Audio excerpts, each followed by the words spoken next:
Welcome. It is great to have you here. Today I'm talking about when you make mistakes on YouTube. Let me make a little adjustment there. Perfect. YouTube is an excellent platform, and there are a lot of ways you can make a mistake. And I made a mistake today that I'm going to share with you in a moment, and maybe you caught it. But there are a lot of ways you can make mistakes, but the great thing about social media in general, as far as I'm concerned, is that there's a plus and minus. You're as good as your last video, your last blog post, last tweet, whatever it may be. However, once you make a mistake, you can let that go rather easily. Unless, of course, it's epic in a way that there's no way to recover. But for the most part, 99% of the time, you can recover. And I made a little mistake today that I'll share with you in a few moments. But the fact is, the first thing you do is, one, understand that you can recover.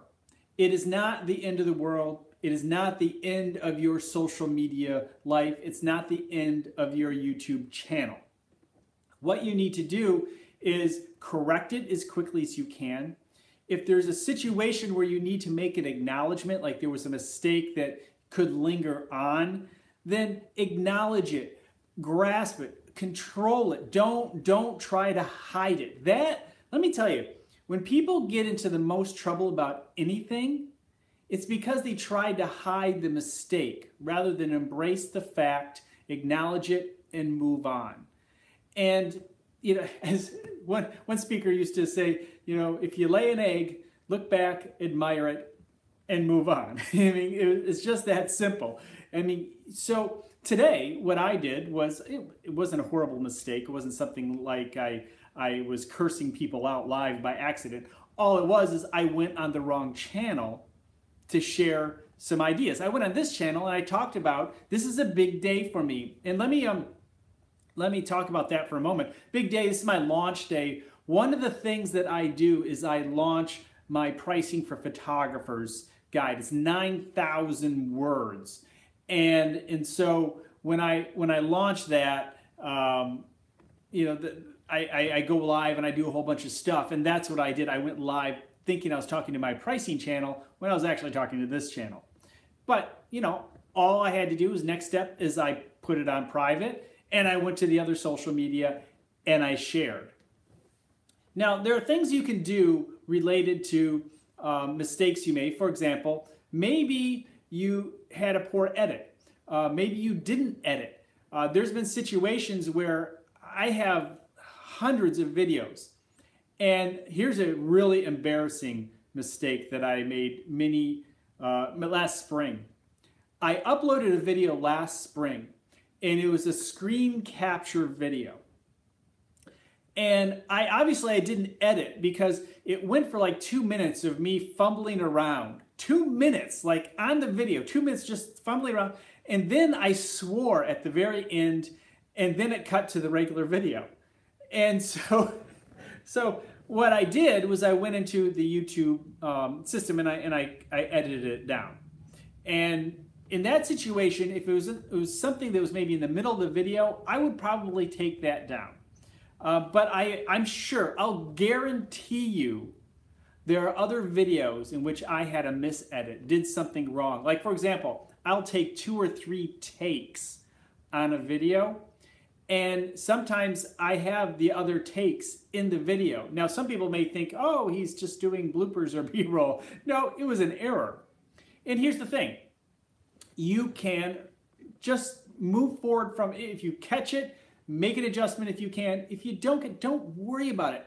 The best thing you can do in video, on any social, is literally just go to the next thing and do it better next time. If it's truly embarrassing, that's going to hurt your... I could literally go through all of my videos to see and try and find some mistakes. And sometimes I found that other mistake because some people said, hey, your video is great except for the fact that you swore in it. I swore in it. And so they pointed out, and oh, wow. So I made the adjustment. And I'm sure there's some others, some older ones where I made errors, and people will eventually find them, and I'll have a moment of embarrassment and move on. Best thing to do about embrace it, even thank the people that pointed it out, and then correct it if you can and move on. Sometimes you just need to experiment. Maybe you're trying a new thumbnail and you want to do something a little bit different, and you put it up there and it doesn't go anywhere. The great thing about YouTube, you can upload another thumbnail and see how that works.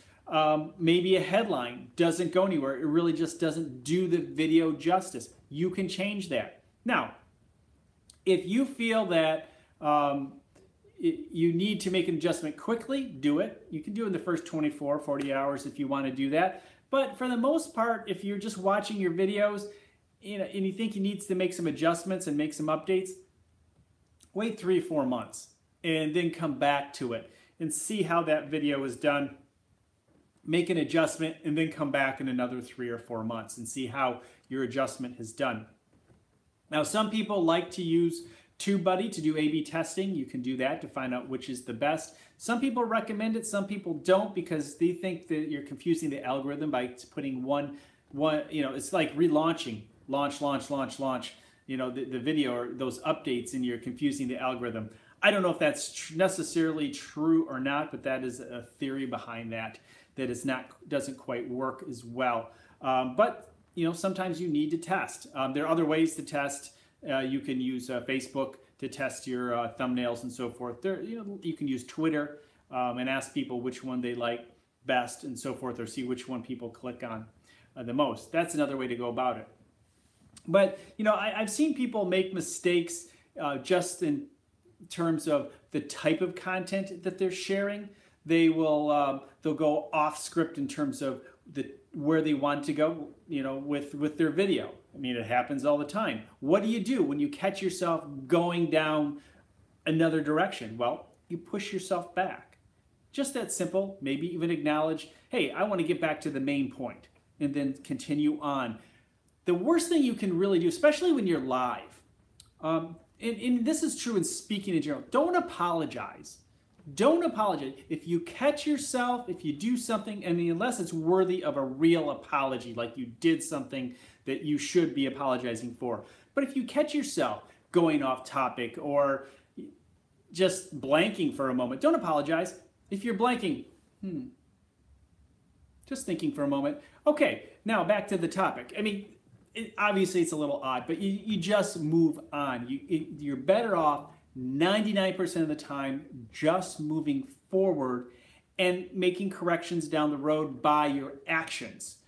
Correcting. If you say something wrong, say, oh, rather than that, this is a better way of putting it. Or this versus, there's a number of ways you can approach it. You just correct it as you go forward.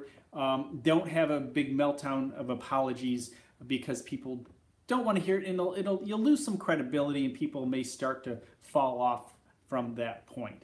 So just like a good speaker, take a moment and just move forward. Know you're the expert. Know you can make your corrections, and acknowledge them if you have to.